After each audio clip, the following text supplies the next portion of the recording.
علی کو مان گئے تو حیوان مان گئے، بس زندگی باقی، ملاقات باقی۔ آخری بات، جس چیز کا حکم ہے بڑا اصرار ہے، میں تو اسی پہ چھوڑ دیتا، لیکن بہت زیادہ حکم ہے، کیونکہ میرے اساتذہ جو ہے وہ اس چیز کو بڑا پڑھتے تھے، تو اسی چیز کو ذہن میں رکھتے ہوئے برادران نے حکم دیا، علی کو مان گئے تو حیوان مان گئے۔ جب یہ آیا مجیدہ نازل ہوئی، میرے مولا علی کا قصیدہ بن، تو کچھ لوگوں نے مسجد میں کونے میں بیٹھ کے میٹنگ کی۔ یہ کونے میں بیٹھ کے میٹنگیں کرنا کوئی نئی بات نہیں، انہوں نے میٹنگ کی، جو بھی کی۔ اسی گلی میں نا ایک یہودی رہتا تھا، اس نے ایک کتا پالا ہوا تھا۔ آپ تو ایسے چپ کر گئے جیسے کسی نے کتا دیکھا ہی نہیں ہے۔ اس علاقے میں کتے کا نہیں پتہ ہوگا، پھر کا کتے کا پتہ، کتا پالا۔ وہ صبح کی نماز سے جلدی سے دوڑتا ہوں، ایک نمازی آئے، اس نے آ کے نا سلام بعد میں کیا، اپنی ٹانگ پہلے دکھائی۔ اس نے کہا یا رسول اللہ پلیز ڈونٹ مائنڈ، ذرا خطبہ روکے نا، پہلے یہ دیکھ۔ یہ میں کہا کیا ہوا؟ کہ یا رسول اللہ وہ یہودی نہیں رہتا ہے، اس نے ایک کتا رکھا ہوا ہے، سرکار نے فرمایا میں جانتا ہوں۔ یا رسول اللہ بڑا خونخوار ہے۔ پاک نبی نے مسکرا کے فرمایا ابھی ہوا ہے، پہلے تو نہیں تھا۔ ایک دن ایک آیا، دوسرے دن دوسرا، تیسرے دن، اگلے دن کافی سارے نمازی۔ پاک نبی نے کہا جب دیکھا نا یہ کافی سارے آ گئے، تو کافی ساروں میں کچھ نازک نازک رشتہ آ گئے۔ نے کہا یا رسول اللہ یہودی کی دو ہی باتیں، یا رسول اللہ ساری نمازوں کی حاضری مسجد میں لگائیں، یا تو صبح کی نماز کی چھٹی دے، یا اس کتے کا کوئی بندوبست کرے۔ کہا اچھا بھی کرتے، چلو کائنات کی مشکل کشا چلے، کائنات کے رسول چلے، پیچھے وہ زخمی نمازی چلے، یہودی کے دروازے میں ڈک الباب کیا۔ جیسے ہی دروازہ کھلا، یہودی کی نگاہ پڑی نا، قدموں پہ گر کوسا دینے لگا، ایک بڑا سا زخمی۔ نہیں یار اشارے سمجھا کرو نا یار،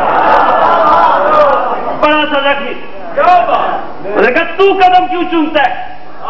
تو یہودی ہے۔ نے کہا کلمہ پڑھ کے میدان میں اکیلا چھوڑ کے بھاگ جانا اور بات ہے۔ توجہ کرو یار، کلمہ پڑھ کے میدان میں اکیلا چھوڑ کے بھاگ جانا اور بات ہے، یہودی ضرور ہوں، اس کی شان سے تو ناواقف نہیں ہونا۔ لیکن سرکار حکم کیا ہوتا میں خود آ جاتا۔ سرکار نے فرمایا تو ساتھ آتا تو ساتھ آنا تھا تیرے کتے نے۔ تو مالک جہاں جاتا کتا جاتا نہیں، تجھے بلاتا تیرا کتا ساتھ آتا، یہ پہلے کتے کے ڈرے ہوئے ہیں۔ جا کتے کو لیا۔ اور یہودی کیا اس نے کیا کیا، رسی لی، پٹا لیا، جو کچھ لیا، بھاگ اسے کیا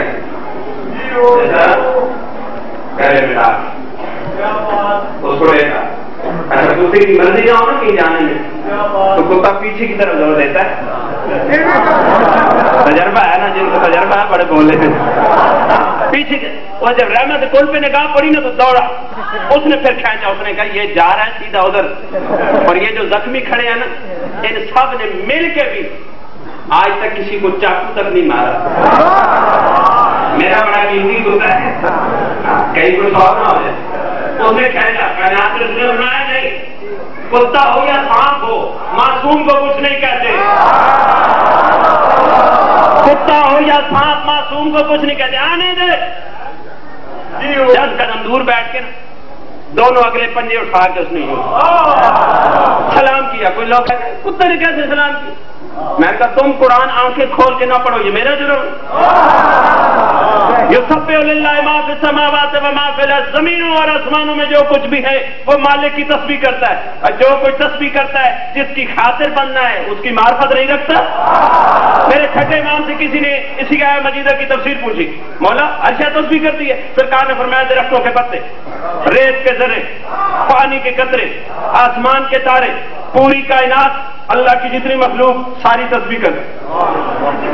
ہر کسی کی تسبیح الگ۔ معصوم نے تسبیح کر، اس نے کہا مولا اب پتہ نہیں اس نے اپنی علمی پیاس کو جانے کے لیے یا اس نے کیا کیا، معصوم کے علم کو اس نے کہا مولا کتا بھی تسبیح کرتا ہے؟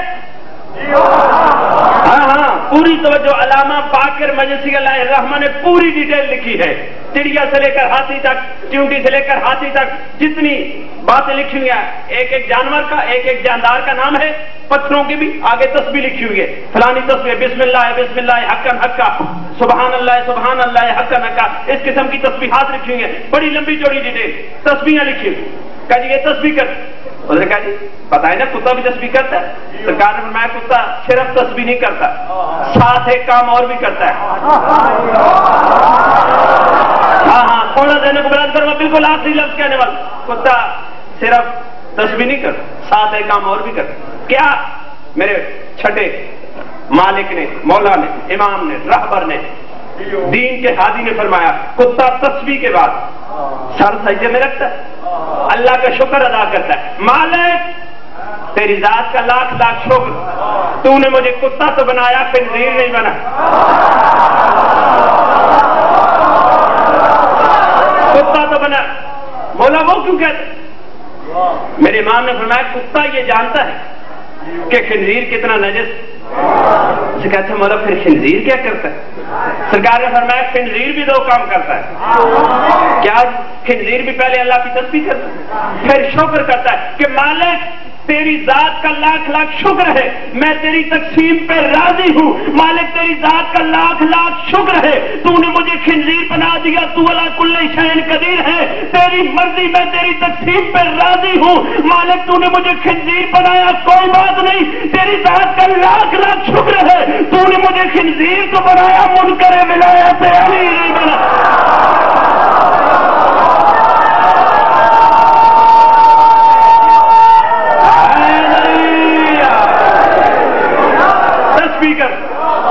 کائنات کے رسول مجاہد کو زخمی تو نے کی ہے؟ اس نے کہا جی بالکل میں نے کی۔ اس نے کہا جی بات یہ ہے بتاتا تب ہوں کہ زخمی کیوں کیا ہے، آپ میری زبان سمجھ رہے ہیں، میں آپ کی یہ تو نہیں نا سمجھ رہے، مجھے زبان عطا کرے ان والی پھر میں بتاتا ہوں۔ کتے نے کہا یا رسول اللہ بات یہ ہے میں کتا ضرور ہوں، نمک حرام نہیں، کتا ضرور ہوں، نمک حرام نہیں۔ کیا یا رسول اللہ بات یہ ہے پوری کائنات رزق اللہ کا آپ کے صدقے میں علی کے ہاتھ سے کھاتی ہے،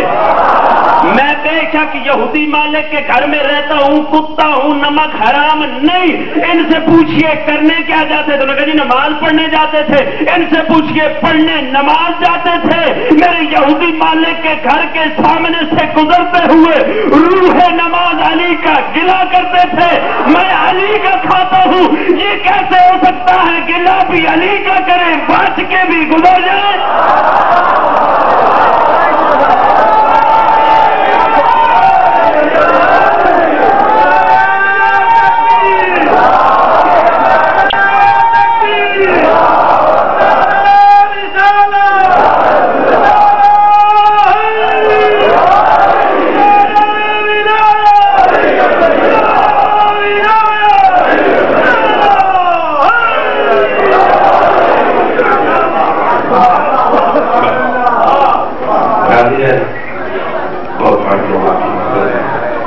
مسائل کے حوالے سے بھی ہر مجلس میں کوئی نہ کوئی نئی بات، میں پوری طرح بھی نہ سو رہا تھا نہ جاگ رہا تھا، درمیانی سی کیفیت میں پاک ممبر پہ باوجود کھڑا ہوں، مجھے باقاعدہ محسوس ہوا کہ میری پشت پہ کوئی ہستی کھڑی ہے اور وہ مجھے کہہ رہی ہے کہ اب جو مجلس پڑھنا نا یا اس کے بعد جو بھی پڑھنا اس میں یہ جملہ ضرور پڑھنا کہ کربلا کے میدان میں جتنے شہید ہیں نا، چاہے میرے مولا حسین، چاہے علمدار کربلا، چاہے سرکار قاسم، اگر انہیں نیزے سے زخم لگایا گیا تو نیزہ چھوٹا تھا، ان کا قد بڑا تھا، تلواریں چھوٹی تھیں، سب شہیدوں کے قد بڑے تھے، نیزے چھوٹے تھے قد بڑے تھے،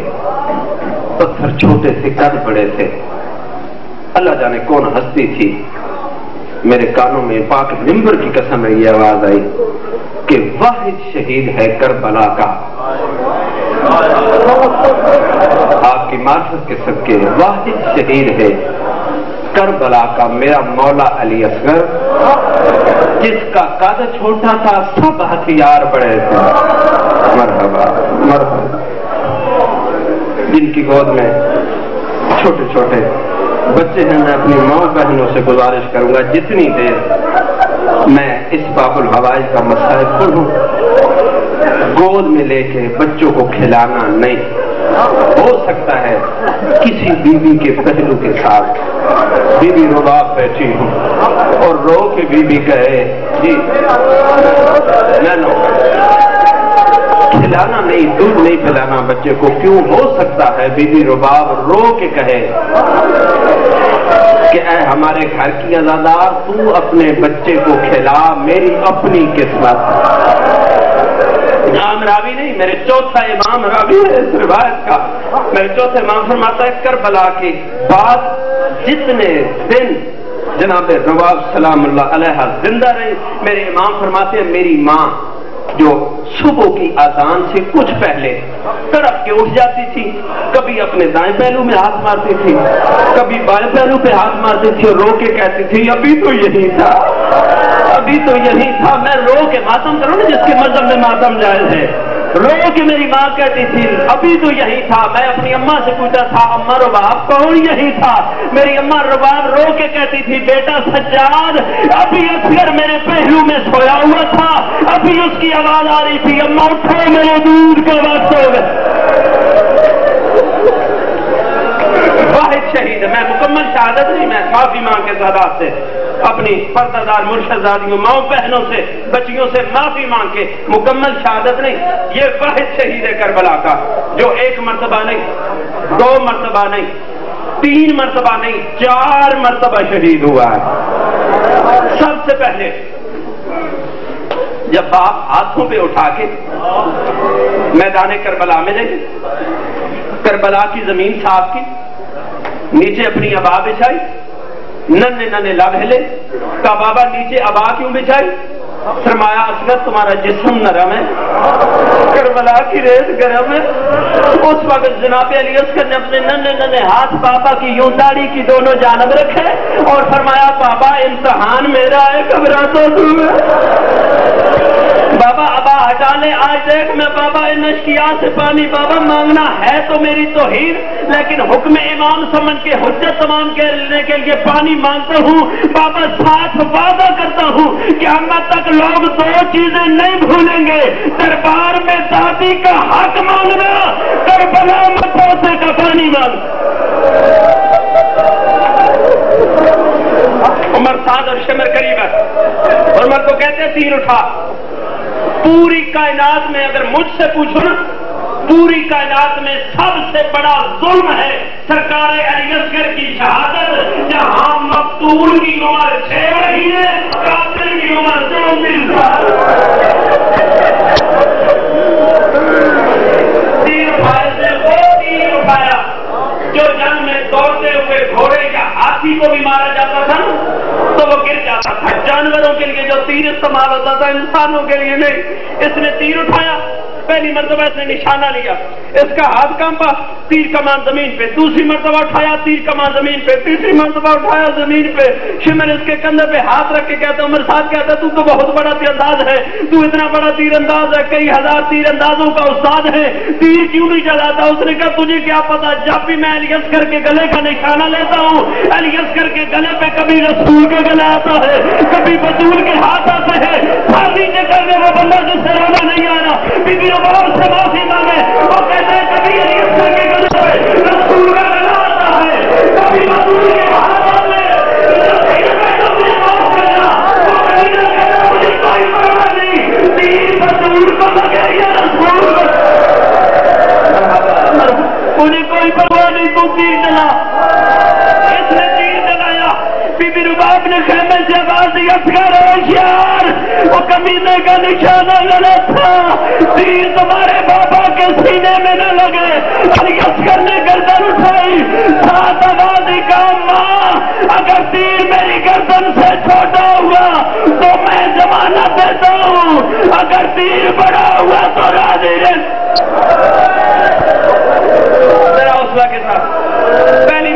تیر شہادت مکمل لینا صرف 4 موقع بتاتا ہوں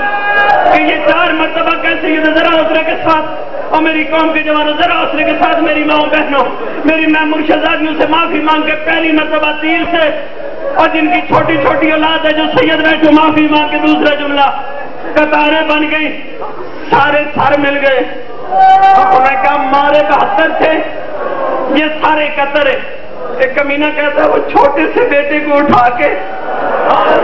ٹیلے کے پاس میں نے کئی مرتبہ حسین کو بیٹھتے اور اٹھتے دیکھا کہیں دفع نہ کر دیا کم از کم 100 زیادہ سے زیادہ 400 گھوڑے سوار کی قطار بن گئی ہاتھوں میں نوکیلے نیزے لے لیے شمر کہتا ہے جہاں زمین نرم وہاں پہ نیزے مارنا شروع کر دو کسی جگہ سے تو سکینہ کا بھائی برآمد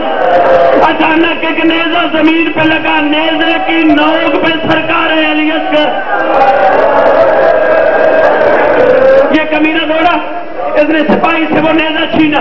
نیزہ چھین کے سرکار علی اصغر کو نیزے سے اتارا اب میں غیر سید ہوں میری جو زبان میں طاقت نہیں میں پڑھ سکوں اس نے کیسے اتارا اتار کے اس نے سرکار علی اصغر کو اپنے باپ کے سینے پہ رکھا اور جو سید بیٹھا مجھے معاف کر دینا اس نے کیا کیا نے شمر سے کہا خنجر مجھے دے جس خنجر کی 13 ضربوں سے وہ باپ شہید ہوا تھا اس نے وہی خنجر لے کے اب جو سید بیٹھا مجھے معاف کر دینا اب جو سید بیٹھا مجھے معاف کر دینا اس نے سرکار علی اصغر کی زلفوں میں ہاتھ ڈالا اس نے ایک زانو علی اصغر کے سینے پر رکھا اس نے خنجر کی نوک مرحبا جیو مولا تمہاری عبادت منظور فرمائے مولا آپ کی میری سب کی دلی دعاؤں کو پورا فرمائے مولا ممن شاہ صاحب کا سایہ ہمارے سر پہ برقرار رکھے اور رونے والے پہلی مرتبہ تیر سے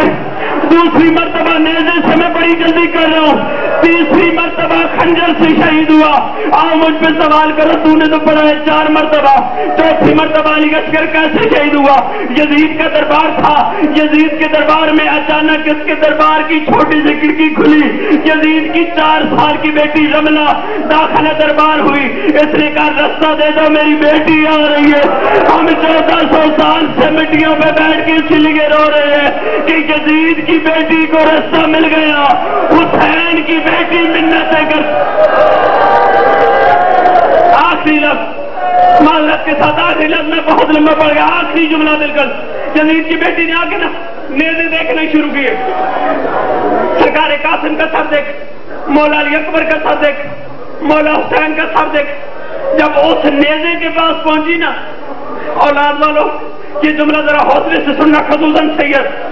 جب اس نیزے کے پاس پہنچی جہاں نیزہ پڑا تھا سر چھوٹا تھا 2 سر ایسے ہیں کربلا کے شہیدوں میں جو نیزے پہ سوار نہیں ہوئے ایک غازی سرکار کا سر اس لیے سوار نہیں ہوا کہ بار بار سوار کرتے تھے سر گر جاتا تھا سر سوار کرتے تھے گر جاتا تھا مورخ آدمی میرے پاس تشریف فرما پوچھ لینا ایک وجہ تو یہ بیان کی جاتی ہے نا کہ جو آنکھ کھلتی تھی علی کی بیٹیوں کے ننگے سر نظر آتے تھے مگر جو وجہ میں نے پڑھی ہے کتاب کا نام ہے ذکر العباس علامہ نجم الحسن قراروی کے لکھتے ہیں کہ جو بھی سوار کسی سواری سے اترے وہ ہاتھوں کا سہارا لیتا ہے لیکن جب غازی سرکار اترے تو سر تو قلم ہو گیا تھا ہاتھ قلم ہو گئے تھے سر کربلا کے پتھروں سے اتنے ٹکرا کے زخمی ہو گیا تھا وہ سوار ہونے کے قابل نہیں رہا گھوڑے کی گردن میں تھا دوسرا سر میرے مولا علی اصغر کا تھا اس کی وجہ یہ تھی انہوں نے کربلا میں بڑی کوشش کی سوار کرتے تھے شہزادے کا سر پھر گر جاتا تھا سوار کرنے کی کوشش کرتے تھے سر گر جاتا تھا اس کی وجہ یہ تھی علی اصغر کا سر چھوٹا تھا حرمن کا نیزہ بڑا تھا اور جس کا سر نیزے سے بھی چھوٹا تھا اللہ جانے اس کی ماں نے کیسے برداشت کیا انہوں نے کیا کیا علی اصغر کی زلفیں چوتھی مرتبہ کیسے شہید ہوا علی اصغر کی زلفیں نیزے کی نو کے ساتھ باندھی نیزے کی نو کے ساتھ باندھی جب یزید کی بیٹی رملہ آئی نا اس نے کہا یا اللہ یہ کیسا منظر ہے میں دعا مانگتی ہوں اس کی ماں بھی مر گئی ہو اس کی بہن بھی مر گئی ہو رسیوں میں سے آواز آئی ہم زندہ بھی ہیں قیدی بھی اس نے کہا بابا یہ سر مجھے اتار دو، بس میں چھوڑوں گا، بابا یہ سر مجھے اتار دو۔ اب اس کمینے نے کیا کیا، نیزہ چھکایا، ایک ہاتھ اس نے نیزے پہ رکھا، ایک ہاتھ الیس کر کے سر پہ رکھا، اولاد والو ایک ہاتھ نیزے پہ رکھا، ایک الیس کر کے سر پہ رکھا۔ اس نے اللہ جانے کتنی محبت سے سر کو نیزے سے جدا کیا، الیس کر کے آدھی زلفیں نیزے کے ساتھ رہ گئی۔ بی بی رباب کا رسیوں میں بہن آیا، سجاد او میرا